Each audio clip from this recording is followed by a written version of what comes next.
A rupture decades in the making. Israel cuts defense ties with France. No more weapons, no more cooperation.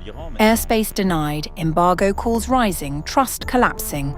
Paris calls it principled, Tel Aviv calls it hostile. In the middle of war, when allies split, who stands with whom now?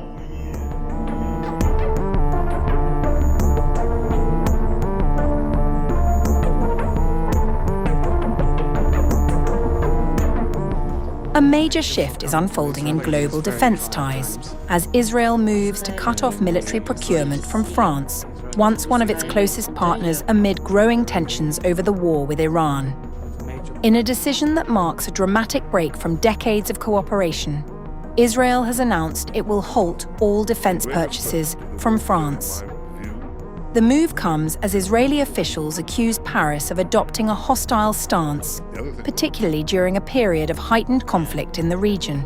Major General Amir Bahram, Director General of Israel's Ministry of Defense, confirmed the decision in a televised statement. The decision was part of a broader effort to reduce cooperation with countries that take steps against Israel. The government would instead rely on the local defense industry and suppliers in friendly countries. The announcement follows a series of disagreements between the two countries. On March 31st, France declined to allow Israeli-bound aircraft carrying American military supplies to pass through its airspace. The decision drew criticism from Donald Trump, who publicly accused France of being unhelpful during a critical phase of the conflict. Israeli officials have also pointed to broader concerns, including France's support for calls at the United Nations for an arms embargo on Israel, its recognition of a Palestinian state in September 2025, and restrictions placed on Israeli firms participating in defense exhibitions in Paris.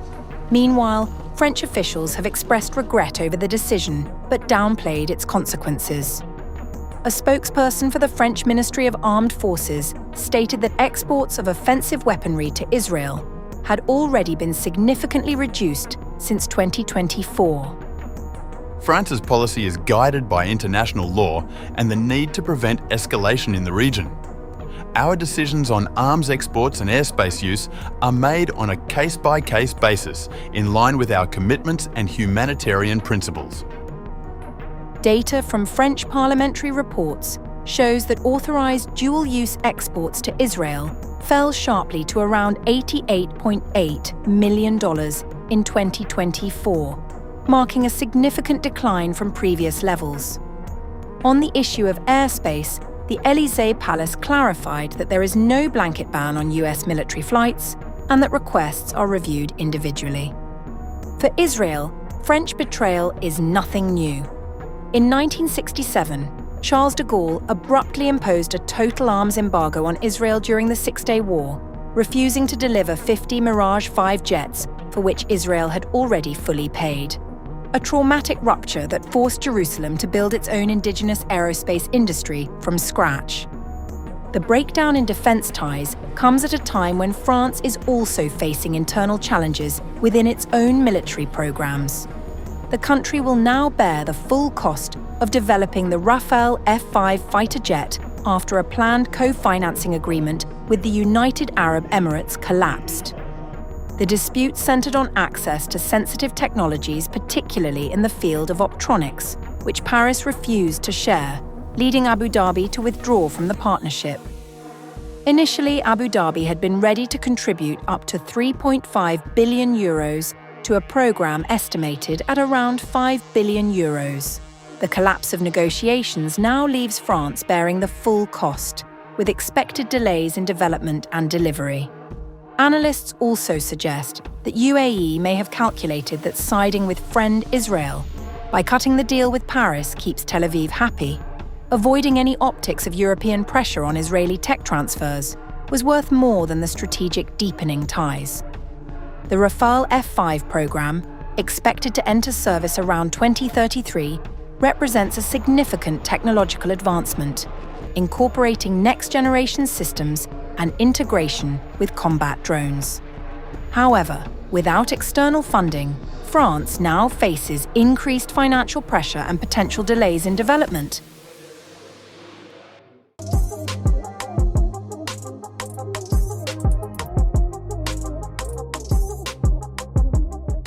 United Arab Emirates is preparing to step into one of the most volatile flashpoints of the Iran conflict, signaling a major shift in Gulf geopolitics.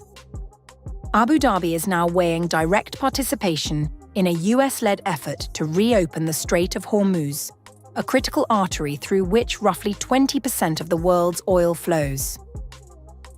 For weeks, Iran's effective closure of the strait has sent shockwaves through global energy markets, pushing oil prices sharply higher and raising fears of a wider economic crisis.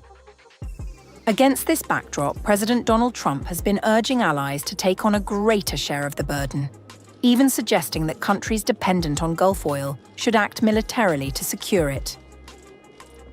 The UAE now appears ready to answer that call. Officials in Abu Dhabi are actively pushing for a multinational coalition, with discussions centered on creating a Hormuz security force to escort shipping and counter Iranian threats. This marks a significant departure from the UAE's earlier posture.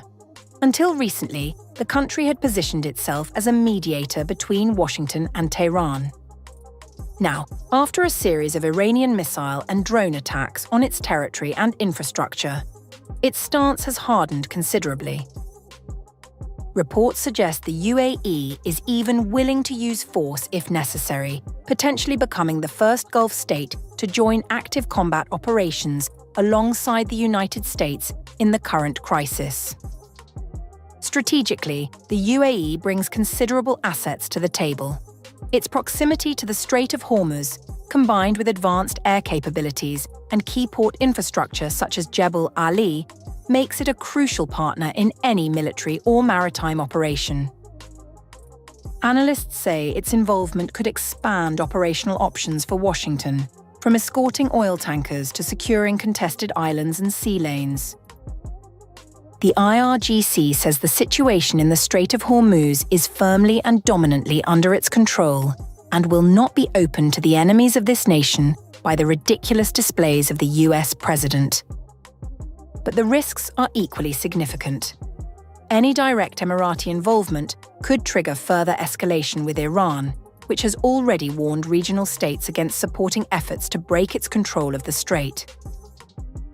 Retaliatory strikes, disruption to trade, and broader regional instability remain real possibilities. Diplomatically, the UAE is also pushing for international legitimacy. Alongside allies such as Bahrain, it is advocating for a United Nations Security Council resolution to authorize a multinational mission. However, opposition from major powers like Russia and China could complicate those efforts. If Abu Dhabi commits, it would not just be joining a mission, it would be redefining its role in the Middle East's most dangerous conflict and aligning itself firmly with Washington at a moment of profound geopolitical consequence.